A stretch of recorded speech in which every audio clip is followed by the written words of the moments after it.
short street, mind you, because it was such a tight-knit neighborhood where everyone wanted to stop and chat with you. They wanted to offer you some tea, do you want some food? That's how Asians share love. Like, you want food? Did you eat yet? And they tore it down for the I-93. It had a huge wall now. And all these homes were destroyed, 30 days notice, little to no compensation, and that was all because of eminent domain. Luck? Yeah, that's shitty. It sucks. It's awful.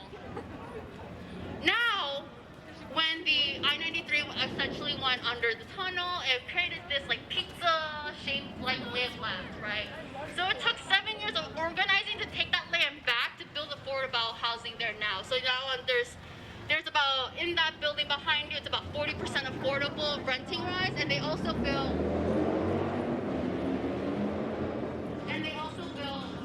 like mortgage. It's like not renting, but like you own it.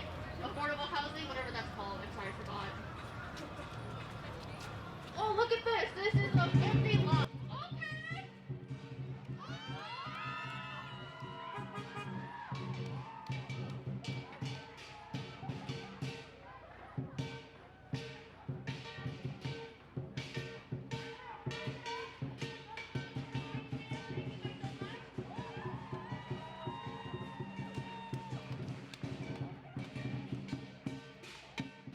The Chinatown History Tour was born out of this idea that Chinatown is one of the biggest historically Asian communities in the city and in the areas around the city. And Chinatowns as a whole across the country have a very violent history. And we wanted to amplify that past to acknowledge the history of this land that we were occupying and of this space that we were taking up, and to really acknowledge the lived experiences of the community that resides in Chinatown, and really taught us, I think, as an audience and as a group that day, the importance of really observing everything going on around us and to really keep these violent pasts in our mind as we do work, because those are our ancestors, those who came before us, organizers, community members, our families, our friends. Those are the people that we really have to center in this fight. And I think that Chinatown is a great place to kind of witness that in action. In times like these, where we're seeing a lot of suffering and pain and violence, I think that witnessing joy is also really important, and lion dances and drumming is a great way to showcase that joy in a really beautiful form of art. And there's also just the idea that school plays a really important role in the Asian community in that area.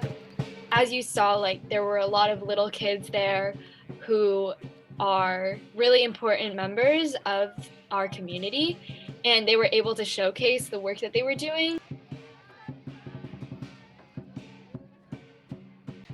So Asian Coalition Massachusetts is a group of Asian American and Pacific Islander youth looking to take action in response to a lot of the increasing racism and violence against the AAPI community. We hope to mobilize AAPI youth to amplify the work of organizations existing in the greater Boston area and to address the needs of the Asian community across the Commonwealth. We want to be able to give back and support our community in these times of need, regardless of whether it's in response to a pandemic or if it's just in response to the day-to-day challenges of life as people of color, as Asian people in this country, specifically in the Boston area, to really step forward and take initiative on the things that we need to see happen and the change that we need to see happen.